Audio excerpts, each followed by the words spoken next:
First question, tell me one thing you do to create your best year ever.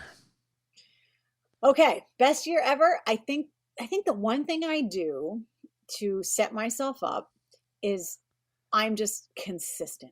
I show up every day, rain or shine, pain or not, like not pain, like if I'm sick, obviously, but I do the work every day.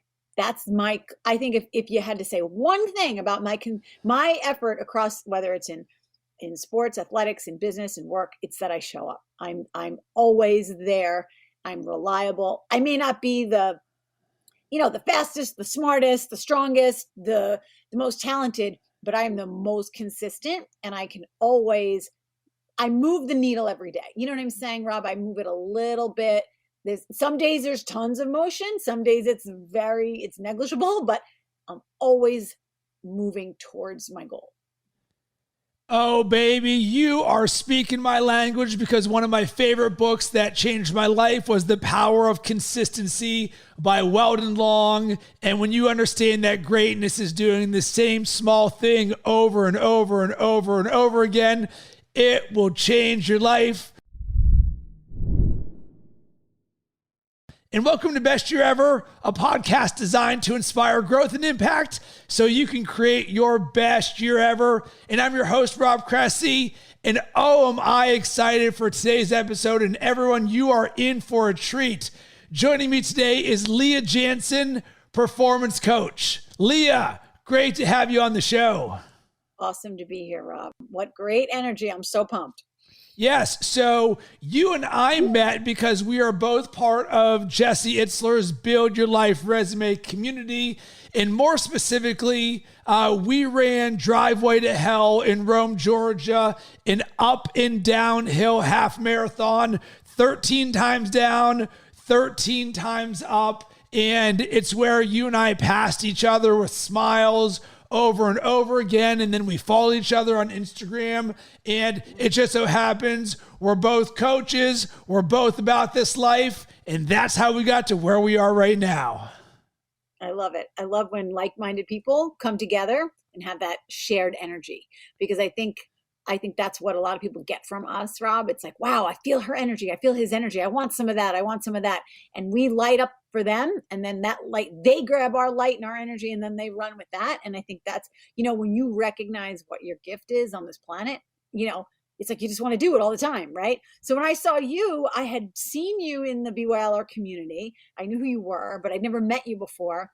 And then when we met at Driveway to Hell, you didn't disappoint. Same energy, same positive outlook, and just chugging along on a very difficult, very challenging day for both of us, for everybody there, but really one of the most fun events I've ever been to, the most unique event I think I've ever been to, right?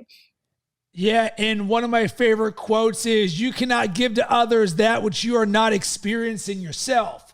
So the way that we show up and the way that we radiate, crazy concept. How do I attract Leah into my life? Well, when I'm on this level and you're on this level and we both want to help a ton of people, boom, like attracts like. So what we're going to talk about today is a few things. We're going to talk about your self-talk, your bitch voice versus your boss voice. We're going to talk about the perspective of this will be hard versus this will be easy. We're going to talk about how you show up, and you talked about it at the very beginning, the power of consistency. And then lastly, we're going to talk about designing growth into your life. And before we get to all of that, Leah, at the very beginning, before we started recording, we were talking about being coaches. And I call myself a personal growth coach, even though I don't say it actively. I consider myself a creating coach. Why? Because I help people create two ways. Internally and externally. Internally, their mindset, their heart set.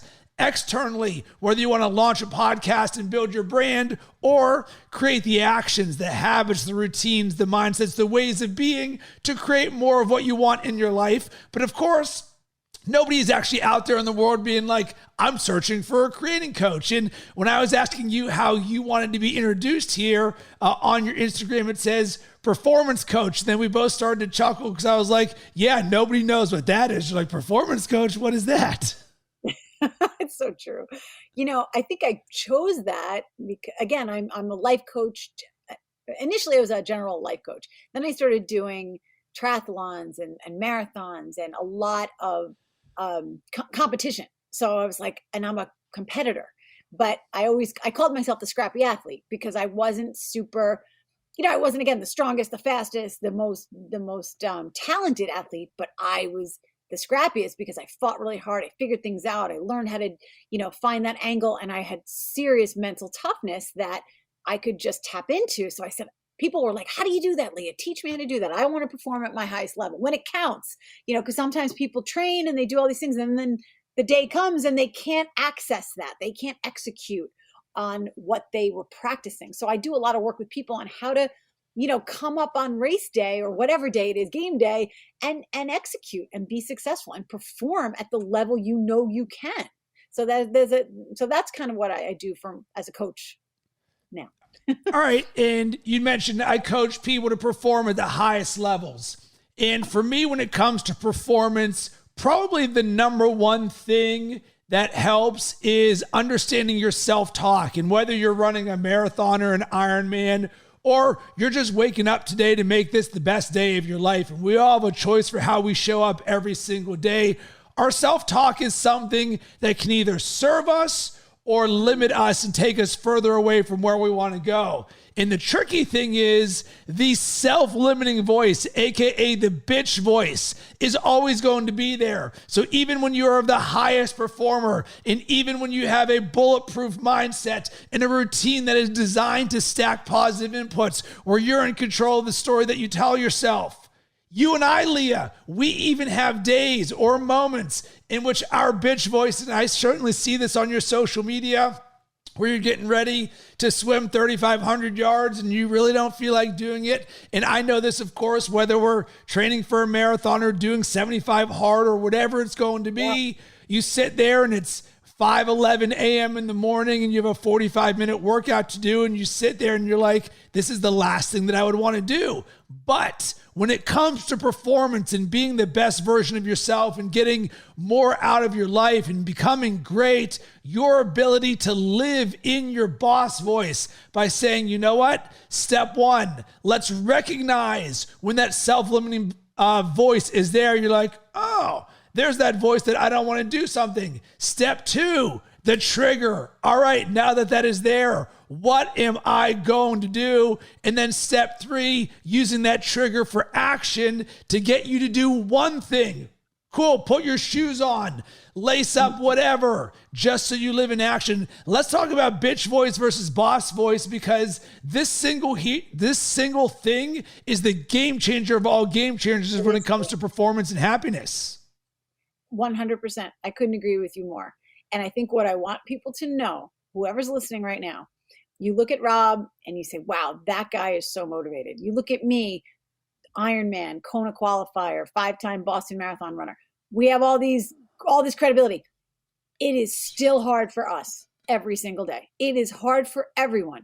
It is hard and when I say hard, we all have the moments where we want to quit. We all have the moments where we don't want to do this. I was in a race last weekend and I was just mentally struggling. And all I could think about was, man, what if I just fall? Then I can just tap out. What if I twist my ankle in the middle of this race? Then I can stop, because it was painful. It was hard. And my bitch voice was like, Leah, you don't need to do this race. You don't need to prove anything. Who cares if you don't do well or if you stop? We're all battling that inner voice all the time. It's a constant struggle. My advice is you have to be prepared for it. You have to be weaponized against it. You have to have an arsenal in your, toolbox or whatever you want to call it that is ready to talk to those moments, because they're going to come up. They come up. So what I always say is practice the way you want to play, right? So practice the way you want to play in the game. So when you're out there training or whatever it is you're doing, if you're writing a book and you need to keep writing, you're going to have those moments in your training or in your writing where you're like, I don't want to do this. This sucks. Who cares if I quit my run? That's when you have to practice that, get that boss voice to be like, no way, Leah, you're not quitting on this. Yesterday I had a run. I was crying. It was just so hard at the end, and I had to speed at the end, and I wanted to cry, and I'm going up a hill, Rob, and I'm like, I can just walk. No one cares, right? Who's watching me? There's no race. I said, no, don't quit on you. Don't quit on you. Because if I quit on me in that training run, guess what's going to happen on race day? I'm going to quit.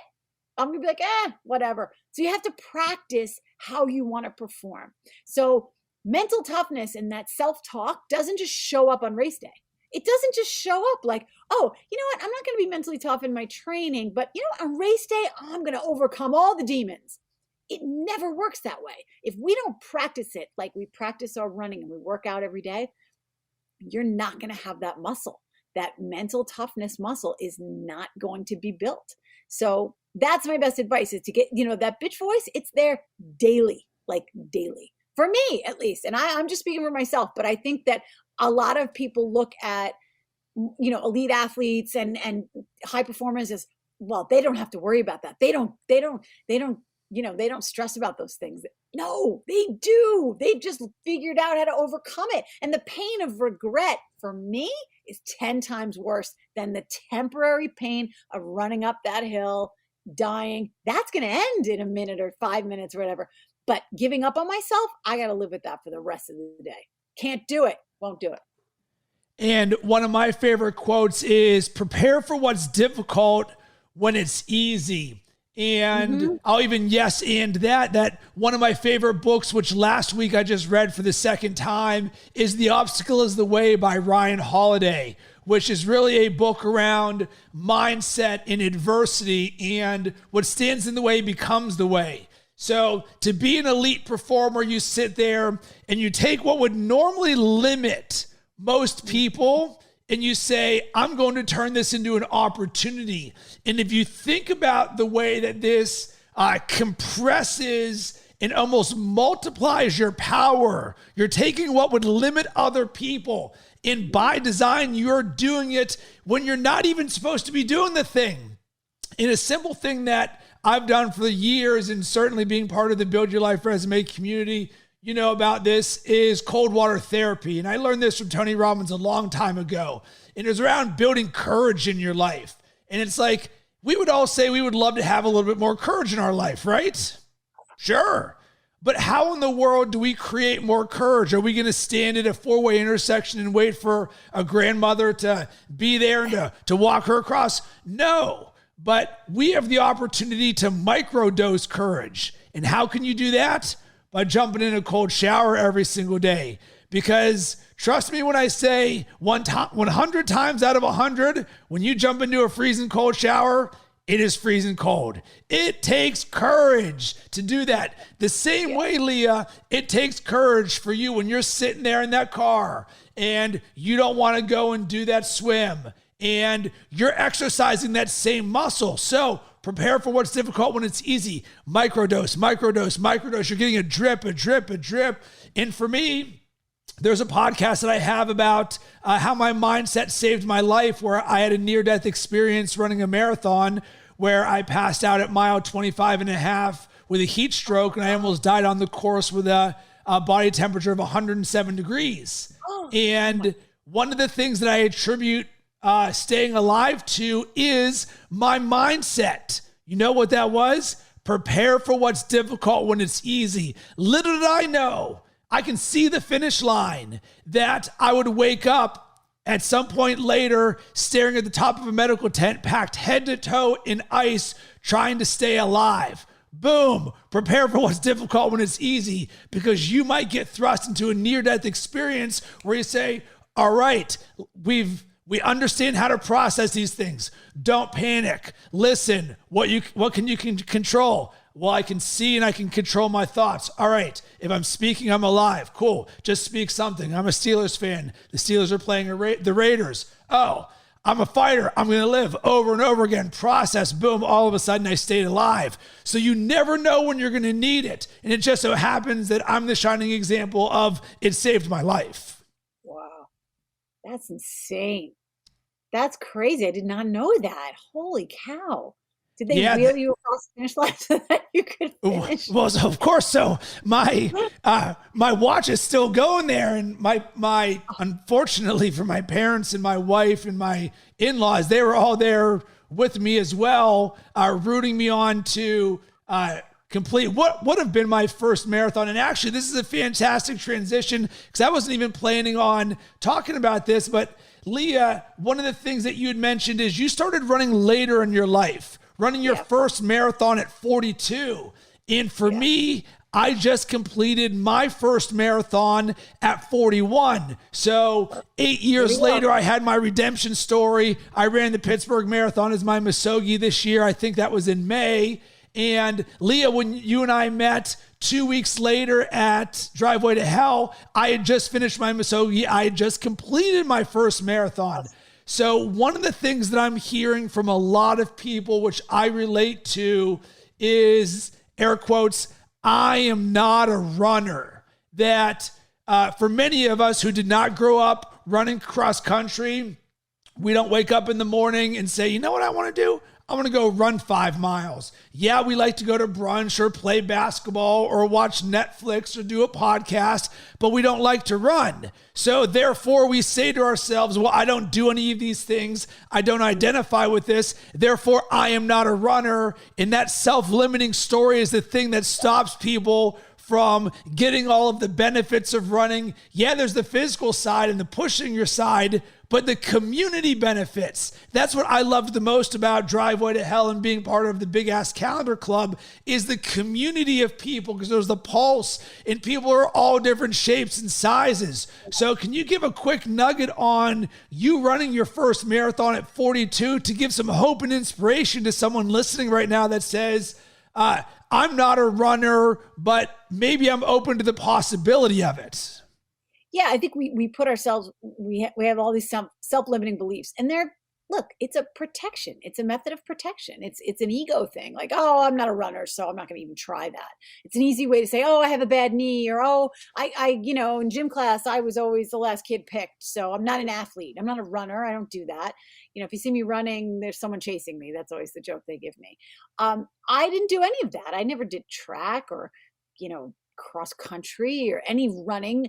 I had kids. I have 4 children. So from age 30 to age 40, I pretty much was a full-time mom. I was either pregnant or nursing or, whatever. I didn't do really any sports at all, Rob, but I would occasionally push a jogging stroller around the neighborhood to lose some baby weight. And, I would go for a run here and there just because that's what we did in college. We didn't have Pelotons and, I'm older than you, so it was back before any of that stuff. There was no, and there were a couple of fitness classes, but you put on a pair of sneakers and you ran out the door.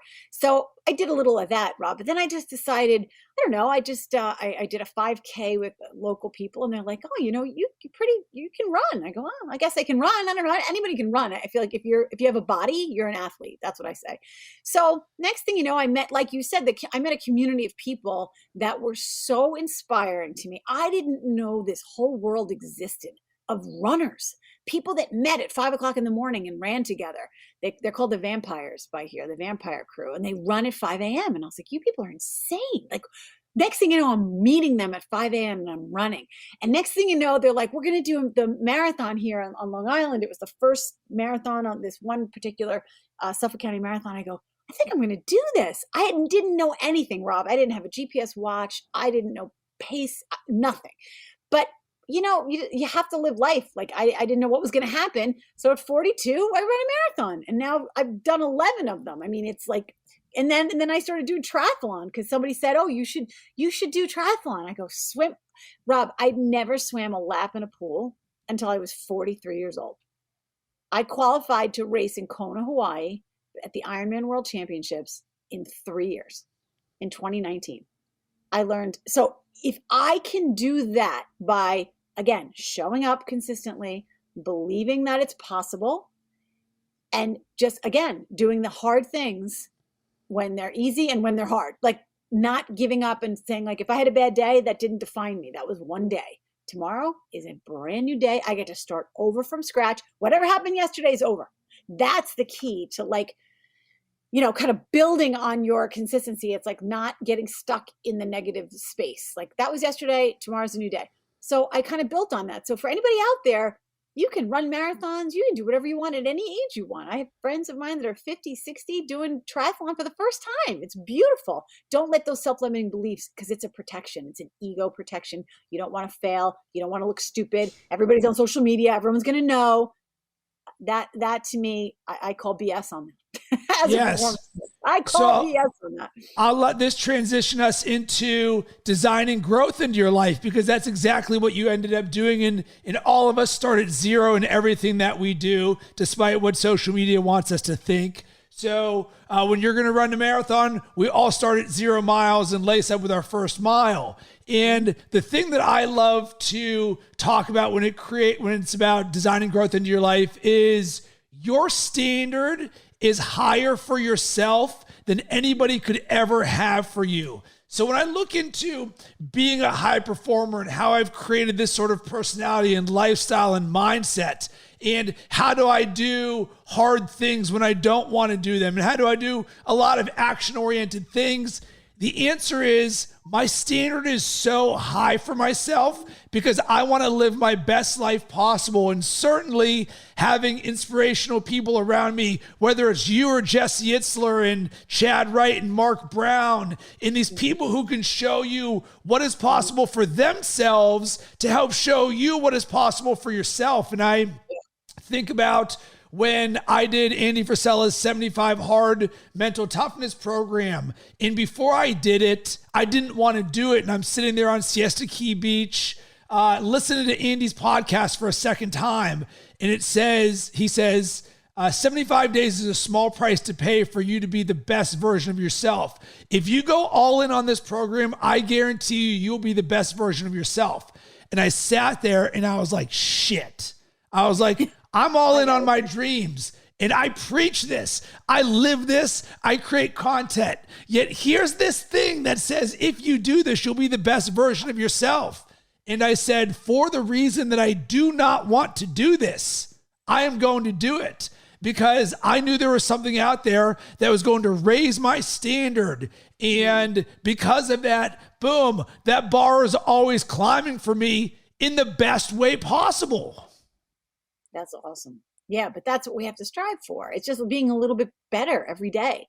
And you can find new people to inspire you. And, I always say, people say to me, how do I do what I do?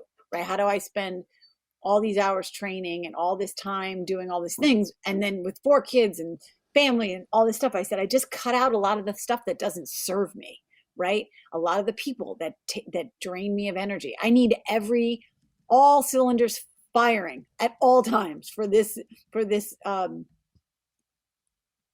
to stay in motion, because there's just too many things that are pulling at me. So I have to keep myself super efficient or super lean in a way. So it's not dealing with people that are draining, not doing things that I feel obligated to do and that I become resentful for. We have to be so clear on what our goals are so that we don't entertain the things that are going to drag us down. That doesn't mean ignoring your family or not being a good person, but it's okay to say no. It's okay to do things that are in alignment with what you're trying to achieve, and not to entertain the people that are not. And I think that's a skill. And I think that takes practice, and it's not that easy to do. But once you start to let go of a lot of the drag, it's like, wow, I'm moving faster, and I'm getting, I'm learning more, and I'm just becoming a better version of me. I'm surrounding myself with the best people. And it makes you it's like, I can't articulate it, but it's like, you're like a light, like a beam, and you just go faster and just, I don't know, a cleaner version of you. Yeah, and yes, and that, and it can be easy, but oftentimes at the very beginning it is not, because you're going from 0 to 1. But for me, one of the biggest game changers of my entire life is I control my inputs. And when you audit your inputs, good in, good out, bad in, bad out. So as you said, more of the things that serve you and less of the things that don't. And this is my coaching fundamentals 101, where you sit there and people oftentimes say, I don't have enough time. I'll get to it later. Oh, someday. And I'm like, wait a second. People always use time as the excuse. But there are so many things that we do in our life that do not serve us, that are actions or that are inputs, because the things that you see or consume or watch, those can have a negative drag on you, which then amplifies your bitch voice. And then you say, I don't want to do this, or I didn't create the strategy for how to do this. So now there's uncertainty. So now I can't do it. So now I don't have enough time because I don't know how to figure all of this out. But once you get on this level where you say, wait a second, I'm auditing my inputs and I am only doing things that serve me, all of a sudden you'll realize you have all the time in the world to do the things that you want to do, because if it's not what you don't want to do, you're not going to be doing it. Therefore, get rid of all of the stuff that is not one of the top 12 priorities in your life. And guess what? You are going to live an abundant, amazing life. Absolutely. But I think there's a misconception that sometimes living that way can be selfish. Like, I think well, why do you get to choose to do whatever you want? And that's a selfish existence. But I challenge people on that. I said, wait a minute. It's not, first of all, self-worth is not selfish. Self-worth is putting yourself first in a way that you're a better person and you can serve others because your self-worth is higher and you believe in your ability to do things and you have confidence. So there's this fine line between living a life in alignment where you don't ignore your responsibilities. Like, we all have responsibilities, but I think people use their obligations or time as a little bit of a crutch. Like, I'm going to just say that. Like, I meet so many people, oh, I can't do that. I have to do X, Y, and Z. I'm like, yeah, but you could outsource that, or you could, there's other ways to do that. But, and this is what my point I'm trying to make is sometimes bad habits are habits. It's habitual, Rob, for people to say, I don't have enough time. That's their go-to. That's their knee-jerk. I don't have time for that. Who has time for that? I can't do that. I have to do. But those things that they're doing that are preventing them from living their best life are just habits. Like, when every night at around 9 p.m., I want to have a snack, right? I'm not hungry, Rob. It's a habit. I know it's a habit. So instead of, grabbing something unhealthy to eat, I'm changing my habit. I'm making it a little bit better, but I'm replacing it. It's like sometimes we have to replace our bad habits with better habits. Like, better, instead of saying all the time, I don't have time, I'm tired, replace that with, I don't have enough time yet, or I'm feeling a little sluggish today. But people have to be willing to shine the light on themselves and say, wow, you know what, Leah, I've had people say to me, you're right. I am using it as a crutch. I am using it as an excuse. And it's baby steps. We're not going to change overnight. How many years have you been practicing this and ingesting all of the material to support your goals? I am listening daily to podcasts. I am filling myself with positivity. It's a work in progress. And that's you and me. And this is what we do for a living. So I tell people, you're not just going to wake up and go, I'm making great choices today. I'm not doing that anymore. That's unrealistic. And it's also setting you up for failure. It's self-sabotage. So people do that too. That's it. I'm going to the gym every day. I'm not eating any sugar or white flour. I'm going vegan, and I'm going to do 10 minutes of abs every night before I go to bed. Really? You're not going to do that. Nobody does that. You don't just go from 0 to that. So, but that's a self-sabotage. And they go, oh, I couldn't do it. I got injured. Well, no kidding. I got injured. Of course you're going to get injured. You can't do that. Do you see what I'm saying? It's like, so I try and help people pick one thing at a time.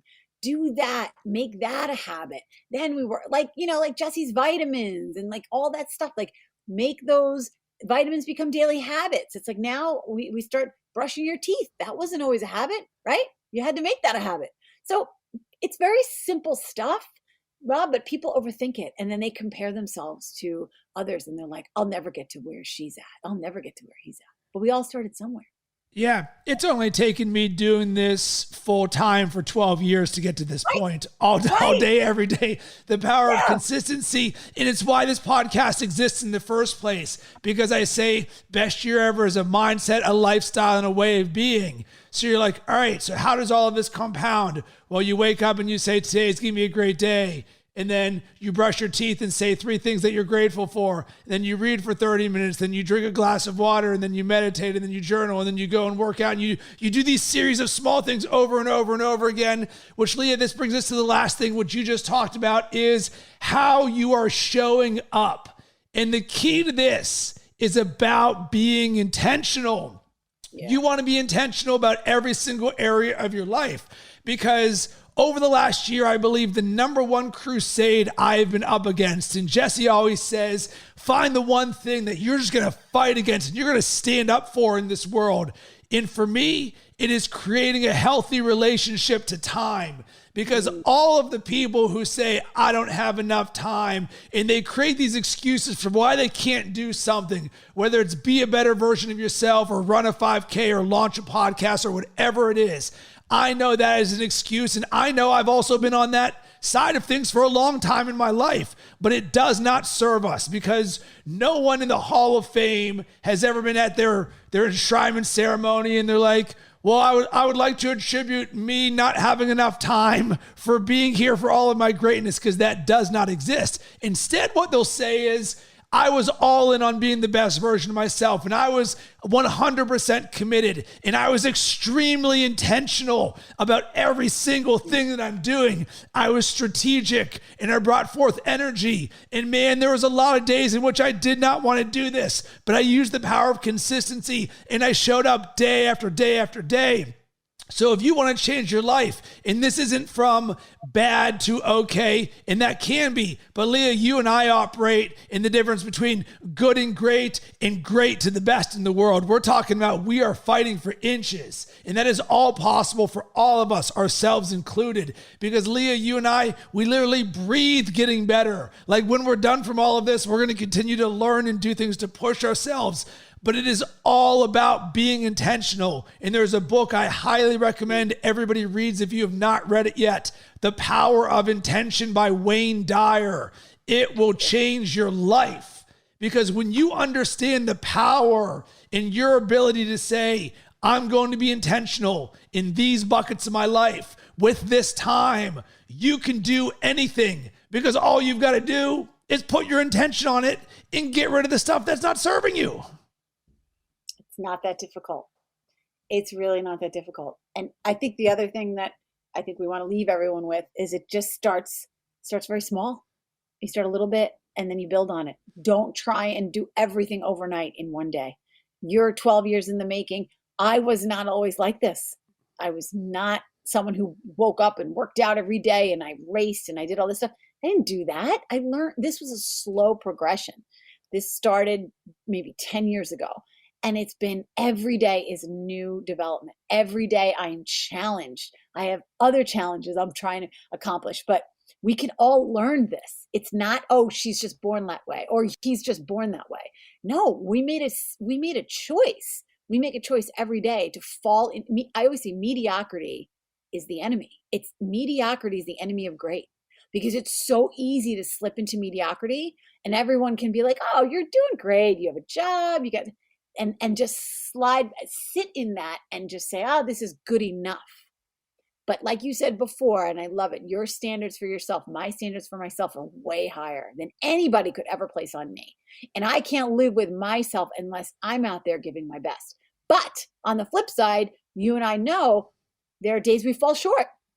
There are days I don't get it done the way I want to, or I get rejected, or something doesn't go my way. That's when the rubber meets the road, and you have to pick yourself up and go, okay, that's okay. Try again tomorrow. And the people that fall apart at that point are not, their mindset isn't strong enough. They're not with the right people. They're not listening and ingesting the right material. Consumption of everything, what you're watching on television, what you're reading, the news, all this garbage. Like, check out your social media feed. Make sure everything that you have going on is feeding the right.